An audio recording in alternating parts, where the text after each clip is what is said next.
అందరికీ నమస్కారం అండి. భగవద్గీత 2వ అధ్యాయము సాంఖ్యయోగము 47వ శ్లోకము. కర్మణ్యేవాధికారస్తే మా ఫలేషు కదాచన మా కర్మఫలహేతుర్భూ మా తే సంజోస్త్య కర్మణి. 47. కర్మణ్యేవాధికారస్తే మా ఫలేషు కదాచన మా కర్మఫలహేతుర్భూర్మాతే సంజోస్త్య కర్మణి. శ్రీకృష్ణ భగవానుడు అర్జునుడితో ఇలా చెప్తున్నారు. ఓ అర్జున, కర్తవ్య కర్మలను ఆచరించుట యందే నీకు అధికారం కలదు. దాని ఫలితములు యందు నీకు అధికారం లేదు.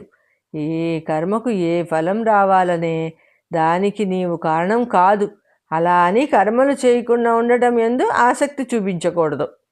ఎటువంటి ఫలితాన్ని ఆశించకుండా కేవలం కర్మలు చేయడమే నీ కర్తవ్యము. కర్మలు ఎలా చేయాలి అనే విషయం ఇక్కడ విపులంగా చెప్తున్నారు పరమాత్మ. పుట్టిన తర్వాత ప్రతి జీవి ఏదో ఒక కర్మ చేయక తప్పదు. కాబట్టి కర్మలు చేయడమే మానవుని వంతు.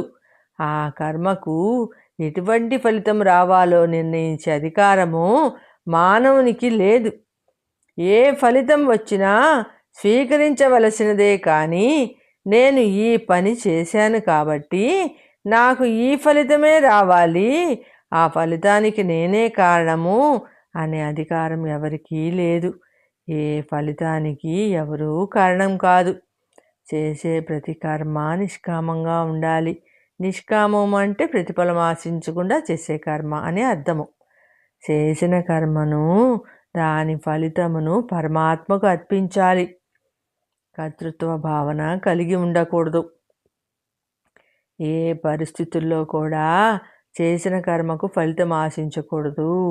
ఎందుకంటే ఏదో ఒక ఫలితం కోరి కర్మ చేస్తే ఆ కర్మను శ్రద్ధతో మనస్ఫూర్తిగా చేయలేము.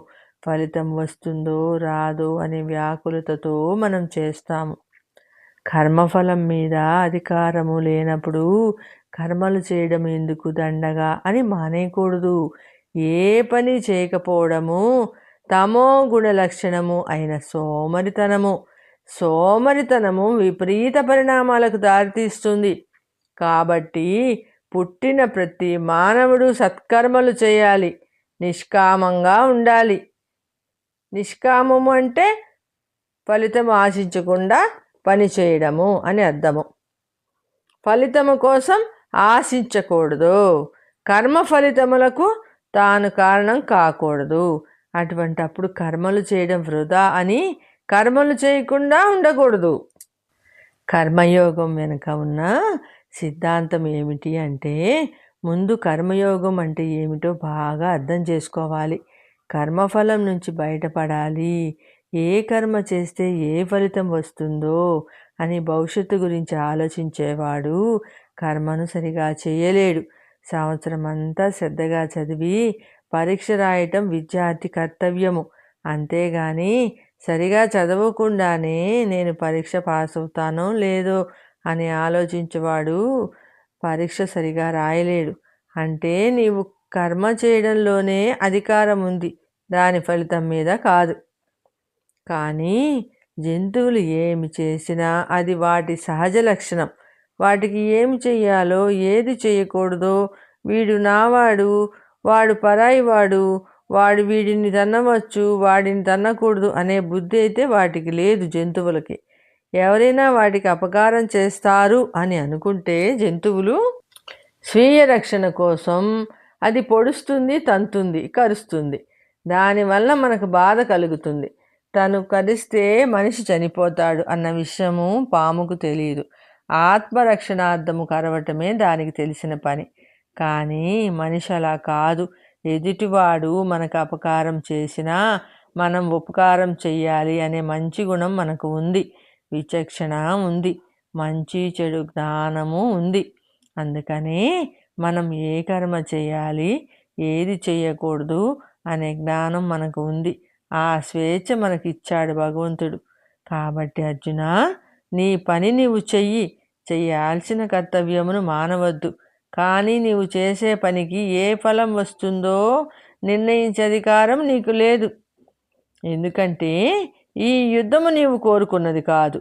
ఈ యుద్ధానికి ఎన్నో కారణాలు ఉన్నాయి. యుద్ధం చేయడానికి నేనే కారణం అనుకోకు. నీవు కేవలం నిమిత్త మాత్రుడివి. ఎందుకంటే ఎవరు ఏ పని చేసినా అది ఆ ఒక్కడి వల్లనే అవడం లేదు. ఎంతోమంది ఎన్నో పనులు చేస్తే ఒక పని పూర్తి అవ్వదు. వ్యవసాయానికి భూమి, భూసారము, మంచి విత్తనములు, ఎండలు, నీరు, సకాలంలో వర్షాలు, ఎరువులు ఇవన్నీ కలిస్తే పంట చేతికొస్తుంది.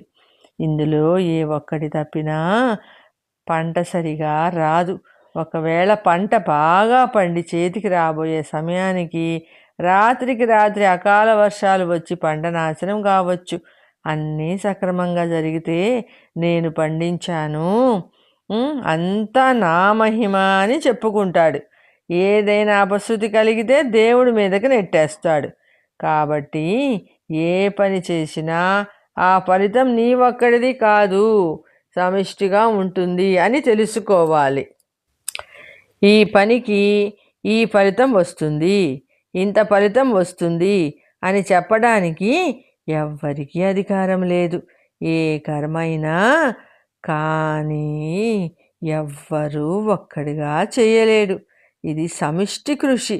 కాబట్టి ఫలితం కూడా సమిష్టిగానే ఉంటుంది, కానీ వ్యక్తిగతంగా ఉండదు. కాబట్టి కర్మ చేయడం వరకు మాత్రమే నీ అధికారం. ఫలం విషయంలో పూర్తి అధికారం నీకు లేదు, ఉండదు కూడా. ఫలితం మీద కూడా నాకే అధికారం ఉంది, ఇదంతా నా వలనే జరుగుతూ ఉంది, అంతా నేనే చేశాను అని అనుకుంటే అది అవివేకమే అవుతుంది. కాబట్టి నీ పని నువ్వు చెయ్యి, ఫలితం కొరకు ఎదురు చూడకు. ఆ అధికారం నీకు లేదు అర్జున.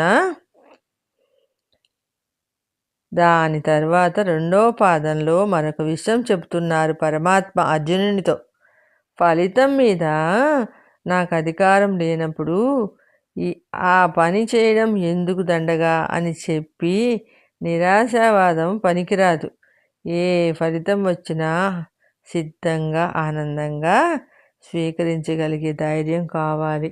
ఎటూ మంచి ఫలితం రాదు కదా, ఫలితం మీద నాకు అధికారం లేదు కదా, నేను ఎందుకు చెయ్యాలి అని చేతులు ముడుచుకొని కూర్చోకూడదు.